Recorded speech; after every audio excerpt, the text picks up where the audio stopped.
بس ما بطعمي يكل حزنك بسنك عركة محازة بسنك محازة لقربك كاسة مسخل بلع مسخل ستي كم زي الكاو وجه كاو حكم من ناخذ بطعمي يحزني بطعمي لب خال سبر زحفتنا حمامة نايسب تغيروا مخانو بحلا باللسانة تناجيرا يا مالتي بطعمي إلى حزنك كاو كم زي سيط أنا والخونة سرح جزاور أملك بحلسي خولنا كم زي لا حميمة أب عرات سلام أحواتي معري كمين أخذ عبر أمنا قد أخي في الحمد أحواتي معري كافوت تسأل أخن كيكون كافوتاي خن تتنقى تسأل أخن برخ العزيخة فوتاي مسيلو سنة خالص حق لها كل فوتاي خايخون مسخوني أخذ ترجع أنا كل اللي سحق اللي فوتاي إز مسلني أنا من ما تحسد ابني وعلا أنا ما تسرح يقلنا لو علي تغير بيتسي لغير سوية كلك بقى እግዚአብሔር ይመስገን ተግኒውን ለህዝብ ይዝድግፍ ሰብየ ግን ለምን ታይድሕራና መጽሐፍ ለምን ታይቀየረት ለምን ታይብ ደረጃ በጽሐት በሕስድና የኑ ይለናል እንዴ አና ምናማ ታይልግነሰ ይኹን ነግረክና ሓቴ ማሪ አና ካብ ለሐምት እንዲሃ ሓቴ ተከታተለኽና ነው ባሸንዳ ይሐሚም ገዛና ወይልና ሸንዳ አዲስ አበባ ከሄደ ባሸንዳ ጾግሪ ተሰሪሐ በገሬ ላይ ሕክምና ተጸይራ ከሄደ እና ሓቴ ማሪ አዲስ አበባ ከሄድክ ምግቢ ሰብ ገዛት ይጣሙ ወላ ማይ ሰብ ገዛት ይጣሙ ከይትበላ كل يوم مالتي يخوني جن ليه طرطر سيفطر لمن تاي حواتي معري أي تشوهدها سألا فوتاي خايف نطلع الله كأو حكمنا جزء أنت صغيرة بقيرة مسخر كوس أو حما كنا تحتي على الله تسوينا أبو مولو معنا تعززونها إذا خلت خلالتها إذا خلت أنتنا سام بقى لا أنفكشن في الطريق قلت فاقو بحكمنا تركب لو وعمي لو تهيلن معناتي كامل هم بسهله تيانجرنا ايغاما سلازي يبلي كنوسدكينا عقل ورح تتصبي كيتو على كي حضركو يلو من فكشن فطر يلو صباح دحر صباح الله خالد تغير بزاير المسجد نبيرة 3 ورحي باش نداي حميمه ያው አንድ ተማሚ ለው عليه ወደግጽል ህዝቡና ደንግጹ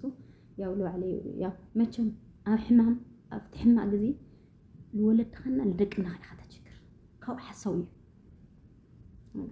እግዚአብሔር ምን ይሰደል ኻይስ نحواتي معري تطنققا سراح خن بغبخن سراح ገንዘብን بغبخن كل الحقك الفوتاي يخوني حواتي معري انا كل الحق اللي فوتاوز مسلني حواتي معري زايد زنده تفلنا اجري حفا بلا طلب بلا الغوي الخد كل فوتاي مسلني حواتي معري انها تطنققا زي اخلك يلدلي قال لي مقناي تلخنا حواتي مقناي محدقو مقناي من فلط يولي انت ابو حمزه ديوتي اندرس لبها كيده مجم كحمام لعب مرجع اللي اري يوم حمام يشيلو ورحي اختصومن ورقتي ارشي ويو نقال من نقال እግዚአብሔር ይጽሕል ኸምበይ እንባሰ ይጽሕል ኸሰበ ይጽሕል ፈጣሪ ጥራሕ ይጽሕል ገንዘብ ኸውን ቆራጽካ ኸይ ገንዘብ ስለሌለን ጽቡቅ ጊዜ ስለል ሰራሕ ሆየ ካብ ባዓርሽ ላ ጂዛን ላ ባዓርሽ ማላሎስ ነው ስለሌለን ሕክምና ላአትለውና ከዓድማትካ ሕማም ይመሐረና ካብ ሕማቅ ስራሕ እግዚአብሔር አምላኽ ይሰውረና እና ሕዋቴ ማዕሪ ትጥዕሙ ለአኽን ተጠንቀቃ ትምርቱ ወሰዳ وي بطعمي تحزنك مريم انا بطعمي حزينه دنجل مريم قدس دنجل مريم زحايفات تللا دنجل مريم كاوز حمام كاوزني اتو فطار طبيلو كلتا غيزه تزاربو يغبرا فطاري زحفتنا ابيبايات بحال تولادي ترايايا تግራوي تحفتنا يا عبد تግራي بلنبره عبد تግራي عبدنا بره كويناتلن ተጋዲላያ ተጋዳሊትያ ብጣዕሚ ንፍዕቲ ጅግና ተጋዳሊት ሓፍትና ሓቦኛያ ሰሪሐውን ኣብ ትግራይ ለተጸገሙ ሓደ ግዜ ሪኢኹም ተላእኹምኩም ኣብ ሶሻል ሚዲያ ነይሩ ኣብ ትግራይ ለተጸገሙ ናይ ወርሒ ደሞዛ ህፃናት ለጠመዩ ዘን መማሃርያ ልበሃላ ጌጋ ይኽለለ መማሃርያ ልበሃላ ይመስለኒ ዘን ሞይ ለአን ሰዲዳ ናይ ወርሒ ደሞዛ ለ ምግቢ خግዝኦሎም ገይራያ ለሰብ ትድግፍ ለሰብ ትሕግዝ ነይራ ማለት እዩ መስተዕና አተላ ዝሓፍትና እዛ አበባ ሓፍትና ኣብ ሱዑድ ዓረብ ናሃለ ድማ በደንቢ ትሰርሕ ህዝባ ትሕግዝ ሞራለኛ በቲክታክ ለንፈልጥ አይና ኣብዚ ሕዚ ግዜ ድማ ከምዚ ለወለቶ ከምዚ ለሰማዕኹ ብጣዕሚ የልሕዝነካ እግዚአብሔርን ኣነ ብጣዕሚ ደንጊፀ እንደው እዚ ቪድዮ ኣም ሰማዕኹሲ ገዲድኒ ምሕማማ ብጣዕሚ ደንጊፅኒ ነይርሲ بسام خان مسفلت كس بتعمل من مالتي كم زنري لنا مسلي كل ذا ترأيا بطعم تخويلا زصبق صعدا لخونه ገጻ ጸሎሎ ተغيرو ጸጉራ خملጥ ኢሉ ኣብዛ ዓዲ ኣብ ስዑድ ዓረብ መቸም ታይ ስለል ገበረተን ኣምንታየን ስለል ወሓለት እያ ቀኒአን ኣላ ብኸመየን ቀኒአን ኣላ ሓደ መድሃኒ ዓለም ይልፈልጥ መቸም ለይንፈልጦ ነገር ክነውግዐን ኽእሊ በትል ተዛረበቶ በትል ላቶ ኩነታት በትል ርአሎ ነገር ግን በጣዕሚ ልብኻ ይሰብር ብወዲ ሰብ ከማኻ ወዲ ሰብ ኣምንታየን ከኣትያ ማለት እግዚአብሔር እኮ ይፈርድ እዩ ምንታየን ከኣትዋ እንድዒ ማለት ማርያምን ሞት ከና እحنا ለሰለምታዩ ማሕረኽ እንደዚህ ጨኸና እዛ ሽኮሪና ዕምበባ ትመስል ሓፍትና ክትሪኣት ፍተወካ ተህዝ ኮይናቶን ያው ብጣዕሚ ተደንግጸካ ሓሳብ ልበን ሰሚርለን ለኾነ ነገር ስለ ለሃባኒ ይኹም ዚለን ይኹ ብሰንክ ሰብየ ካብ ገዘን ሓሚመ ተጸይረላ ሆስፒታል ኸይዳ ትብላ ማለት እዩ ኣብዚ ሕዚ ግዜ ከዓ ብሬ ራያ ኣምፂእዎ ነይሩ ከይዱ ሪእዋ ነይሩ ዝሓፍትና ሻምፖኣ ተቓፂሉ ከምለሎ ብጣዕሚ ሓደጋ ኣብ ቃንዛ ከምለላ እጋራ ኣካላታ ፓራላይዝ ኮይኑ ክትንቀሳቀስ ከምለይ ትኽእልና ምንም ሽንቲ ኳ ክትወፅእ ከምለይ ትኽእል ገይርና ማለት እዩ ሓሲብኩም ወድኹም ብወዲ ሰብ ትማሊ ከም ድላይካ ትንቀሳቀስ ትማሊ ከም ድላይካ ትኸድ ሰሪሕኻ ምስ መሓዙትካ ምስ ሰብካ ተኣትል ነበርካ ብሰንኪ ወዲ ሰብ ለከበረካ ነገር ብሰንኪ ሰዋት ብሰንኪ መሓዙት ብሰንኪ ቀረብቲ ከምዚ ኢላ ዓራት ውዒላ ለላዕላ ሲና ለይመስል መሲላ ወለዳውን ገጠር እዮም ለላዕላ ይብላይ ስለዚህ ተኸይልና ኩላትና ዓማስ ሚዲያ ለለና ሰዋት በቃ ልገበርና ጌርና ሰራሕተኛ ተላዕል ቤዛኻትኩም ንግበረላና ወለ ነይሩ ዝብሬ ወድራያ ማለት እዩ እንደው ጽቡቕ ሓሳብ እዩ ብጣዕሚ ደስ ልብል ሓሳብ እዩ ንምንታይ ተሓፍትና ሲ ለጸወዎ ለጦመዩና ጽገበት ነይራያ ስደት ሰሪሓ ጸላይና ኸውል ይበል ማርያምን ጸላይ ኣኸውል ይበል ካውዝን ያቶ ሕማም ወጽዓ እግዚአብሔር ትናገረሉ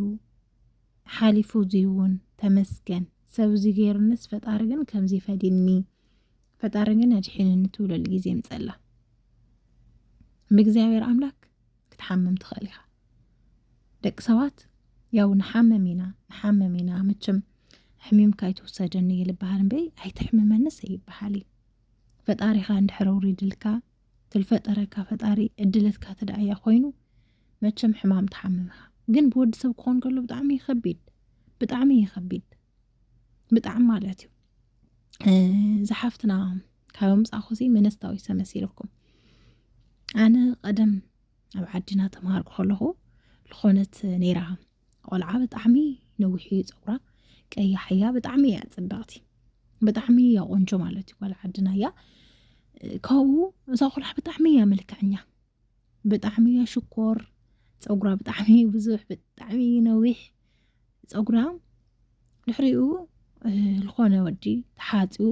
ብደንቢ ብስድራ ይምርዐዋ ምስ ተመርዐዋ ገና መርዓት ናሃለት ኣብ 5 ወርሓ ኮቆንነኪ ኢላ ልኾነ ተቆልዓ ወሲዳ ዳው ፀጉራ ልኾነ ነገር ገይራትላ ማለት እዩ መቸም ሓደ መድሃኒ ዓለም ፈራዲ ዳው ፀጉራ ትገብረላ እዚ ፀጉራ 2 መዓልቲ ይኾነ የስሕያሞ ኣብ 5 መዓልቲ ግን ጠቕሊሉ ተነጽዩ እንዳለ ከምለሎ ማለት እዩ ፀጉራ ይኸድ እዛ መርዓት ማለት እዩ ገጻለ ብጣዕሚ ትኽወል ጥዕናት ስእን ሰውን ትብል ፈቅዶ እዚ ብኸመየን ከምኡ ገይረናላ ልትወዲ ልቱል ተመርዓው ተወዲ ልፎትዩ ሰባት ትፎትዩ ልነበረት ጓልሲ ንሳ በዕላ በቐጥታ ለይኮነት ገይራትላስ ብተዘዋዋሪ ብመሓዛኣ ብትቐርባ መሓዛኣ መቸም ለተባሃለና ንብለና እምበይ ሓደ መድሃኒ ዓለም እዩ ልፈልጦት ነገር ግን ትልበሃል ነበረት ልውራ ነበረ ደቂ ዓዲ ስለልኾና ማለት እዩ ያው ድሕሪኡ ነዛ ቆልዓ በቃ ለይመስል መሲላ ገጻ ጸሎሎ ተኸዲኑ ምስ ዝወድውን ምንም ክትስማዕማዕ ይኻለቲ ጥዒት እኮ እያ ነይራ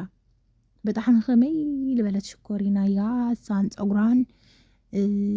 ተማሃሩላ ኣለና ቀደም እዩ ማለት እዩ ብጣዕሚ ነዊሕ ፀጉራ ቀያሕ እያ ቆንጆ እያ እዛ ቆልዓ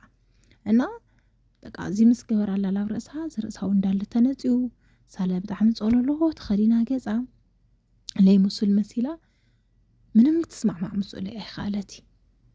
ብጣዕሚ ተቀያይራ እንዳለ በቃ ተቀያይራ እና ብከምዚ ከዓ ምስ ወድለ ተፈላለያ ተቆልዓለ ስውን ዓይነት ህይወት ኮይና ድሓር ድሕሪ 2 ዓመት ከርተት ኢላ ብዙሕ አንጨሎት ብዙሕ ነገር ምስ ኸደት ፀጉራ ወቂልላ ትገፃ ግን ጠቕላላ ክምለስ ኣይከኣለይ ከምቲ ናቅደሙ